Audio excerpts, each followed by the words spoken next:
तो गाइस इस वीडियो के थर्ड पार्ट में हमें दिखाया जाता है कि सिस्टम का ये नोटिफिकेशन देखकर जॉन साइमन कह रहा होता है कि तायोन एंशियंट टेल ये क्या है। तो वीडियो के स्टार्टिंग पे हमें दिखाया जाता है कि 3000 गुजर गया है और वहीं पर हमें जॉन फैमिली के रेजिडेंस को दिखाया जाता है कि इसके साइड्स पर हमें एक लड़की को गुजरते दिखाया जाता है कि जो अपना न्यूज़ बांट रही होती है और वो चलाते हुए कह रही होती है कि ये शॉकिंग न्यूज़ है कि 18 जनरेशन का कोफन अपने इंसेस्टर से निकल आया है सिर्फ जॉन फैमिली के डिवाइन चार्ज के लिए। और आज जॉन फैमिली के डिवाइन चार्ज का 3 साल पूरा हुआ। सीन शिफ्ट होता दिखाया जाता है, जॉन फैमिली का सीन दिखाया जाता है। वहीं पर जॉन जोनाथन को दिखाया जाता है जो उसके साइड पर जॉन साइमन बैठा रहता है और उसका उम्र 3 साल हो गया होता है और इसके ग्रैंडसन के पास से वही स्टोरी वगैरह सुन रहा होता है। और जॉन जोनाथन कह रहा होता है कि साइमन आज मैं तुम्हें कुछ इम्पोर्टेंट बातें कहने वाला हूँ, ध्यान से सुनना। फिर जॉन जोनाथन उसके ग्रैंडसन को बताने लगता है कि कैसे आप कल्टीवेशन कर सकते हैं, कल्टीवेशन का कितना सारा स्टेज है और आप अपनी कल्टीवेशन को कैसे इम्प्रूव कर सकते हैं। धीरे धीरे सब कुछ बताने लगता है और इधर हमें जॉन साइमन को दिखाया जाता है जो उसके ग्रैंडपा की बातें सुनने के बाद कह रहा होता है कि ग्रैंडपा के इस डिवाइन प्लेस रिलम को ब्रेक करने के लिए कितना समय लगता है। जोनाथन कह रहा होता है कि साधारण इंसान के लिए 5 साल लग जाता है और जो जीनियस होता है उसको 3 साल लगता है और तुम्हारे लिए 1 या 2 साल में हो जाएगा। पर वहीं पर जॉन साइमन उसके ग्रैंडपा को कह रहा होता है कि 1 या 2 साल, पर मुझे क्यों लग रहा है कि मैं कभी भी ब्रेक थ्रू कर सकता हूँ।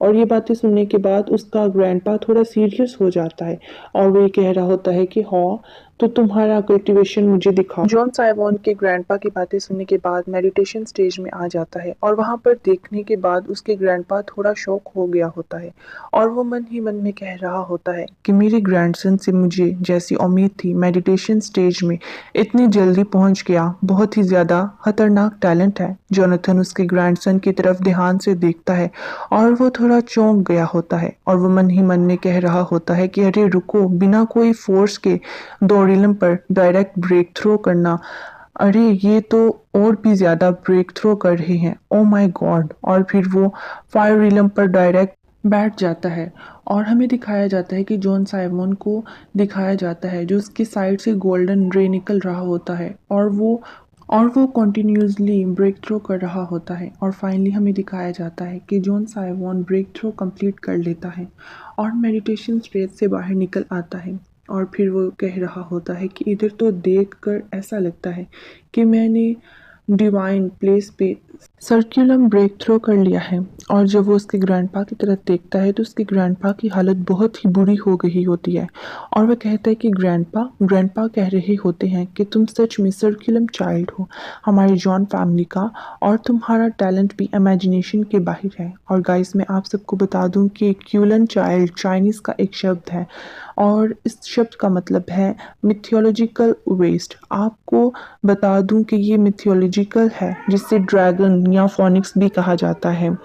चलो आगे बढ़ते हैं। जॉन जोनाथन उसके ग्रैंडसन को कह रहा होता है कि साइमन तुमने आज डिवाइन प्लेसरिलियम पर ब्रेक थ्रो किया है, चलो आज हम सेलिब्रेट करते हैं। तो तुम्हें आज जो गिफ्ट चाहिए मैं तुम्हें दूंगा, बताओ तुम्हें क्या गिफ्ट चाहिए। और जॉन साइमन मन ही मन में कह रहा होता है कि आप अगर कहते हैं तो मुझे नहीं पता मुझे क्या मांगना चाहिए, मुझे तो इस दुनिया के बारे में कुछ नहीं पता अभी तक। और वो अचानक से कह रहा होता है ओह हाँ, और वो फिर कह रहा होता है कि ग्रैंडपा आपको तायोन एंशियंट टेल के बारे में पता है। और ये सुनने के बाद उसका ग्रैंडपा कह रहा होता है कि तायोन एंशियंट टेल, क्या कोइंसिडेंस है, तायोन एंशियंट टेल के बारे में मेरे से बेहतर किसी को नहीं पता। और जोनाथन कह रहा होता है कि असल में वो एक पत्थर का टुकड़ा है, इमॉर्टल डोमेन में मिलता है और इस पत्थर पर जितना स्ट्रेंथ के साथ आप पंच लगाओगे उस पंच का जो पावर है उस पत्थर के ऊपर स्लो हो जाएगा। उस पत्थर को मॉडिफाई करने के बाद हमारे जॉन फैमिली में मार्शल आर्ट एरिना में लगाया गया है और अभी के यंगर जनरेशन के जितने डिसेपल्स में अपना फिजिकल स्ट्रेंथ टेस्ट करने के लिए तायोन एंशियंट स्टील को यूज़ करते हैं। इधर जॉन साइमन को दिखाया जाता है जो ये सब बात सुनने के बाद बहुत ही ज़्यादा एक्साइटेड हो गया होता है और अपने ग्रैंडपा को कह रहा होता है कि ग्रैंडपा, क्या आप मुझे इस तायोन एंशियंट स्टील के पास ले चलोगे। यहाँ पर उसका ग्रैंडपा उसे अपने कंधे पर चढ़ा लेता है और कहता है, ज़रूर ग्रैंडपा, तुम्हें ज़रूर वहाँ पे लेकर चलेगा। जॉन साइवॉन कह रहा होता है कि ग्रैंडपा इज़ द बेस्ट।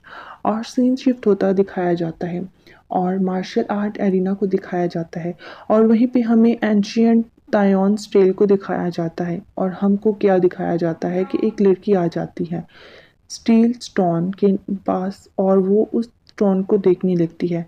तभी वो अपने हाथ पे बहुत ही पावरफुल अटैक तैयार कर लेती है और वो उस अटैक की मदद से उस पत्थर के ऊपर बहुत ही पावरफुल पंच मारती है और फिर उस लड़की के पंच के बाद स्टोलन चमकने लगता है और कुछ नंबर निकलने लगता है। नंबर लिखा होता है 1,50,000 और गाइस मैं आप सबको बता दूं कि 1,50,000 उस लड़की के पंच की पावर है। और ये देखने के बाद साइड पे जितने सारे लोग थे वो अपना अपना ओपिनियन देते हैं। उनमें से एक बंदा कह रहा होता है, ओह माय गॉड, 1,50,000, उसकी उम्र कितनी है जो इतनी ज़्यादा पावर है। उसमें से दूसरे वाला बंदा कह रहा होता है कि चाहिए जो भी हो, मैंने सुना है कि वो एक ब्रांच फैमिली से है, वो इतना ज़्यादा फेमस भी नहीं है। और तभी अचानक से वहाँ पर एक लड़की आ जाती है और वो कह रही होती है कि पिछले स्ट्रेंथ के हिसाब से आज तुमने सिर्फ 30,000 ही भरा है। और उस लड़की की साइड पे और भी जितनी सारी लड़कियां खड़ी थीं उनमें से कोई कह रहा होता है कि 30,000 स्ट्रेंथ ये कम है, मुझे तो लगता है ये बहुत ही ज़्यादा है। और वहाँ पर दूसरी लड़की खड़ी हुई कहती है, अरे चुप हो जा, उसका नाम लेन किंगवा है और लेन किंगवा जिन जुना जोन को फॉलो करती है और कहता है कि उसे भूल के भी मत बहलाना। लेन किंगवा उस वाइट हेयर वाली लड़की को कह रही होती है कि अरे अरे रिप्लाई नहीं करोगी क्या, कहने के लिए कुछ है ही नहीं तुम्हारे पास। और वो वाइट हेयर वाली लड़की उसे इग्नोर करती है और चली जाती है और लेन किंगवा उसे कह रहा होता है कि ओए मुझे इग्नोर मत कर।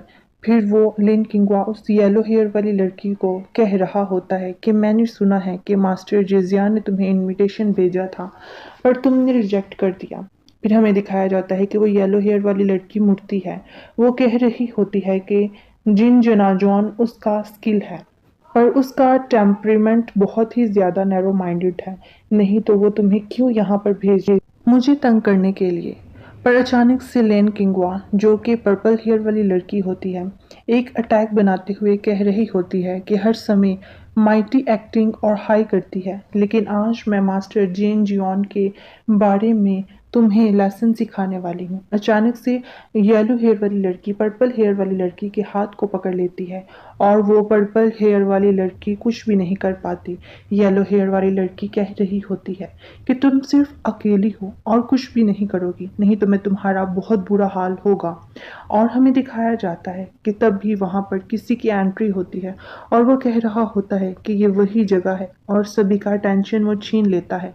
और वहाँ पे वो पर्पल हेयर वाली लड़की और येलो हेयर वाली लड़की उस इंसान को देख रही होती है और वो चौंक गया होता है और वहीं पे वो येलो हेयर वाली लड़की मन ही मन में कह रही होती है कि ये बच्चा यहाँ पर कब आया, मैं इसकी प्रेजेंस को फील नहीं कर पा रही हूँ। और आगे सीन शिफ्ट होता है और हमें दिखाया जाता है कि जॉन साइवॉन का सिस्टम पर नोटिफिकेशन आता है कि वो अपने चेक इन लोकेशन पर आ चुका है, तायोन एंशियन स्टाइल। ये आपका चेक इन सक्सेसफुल हो चुका है।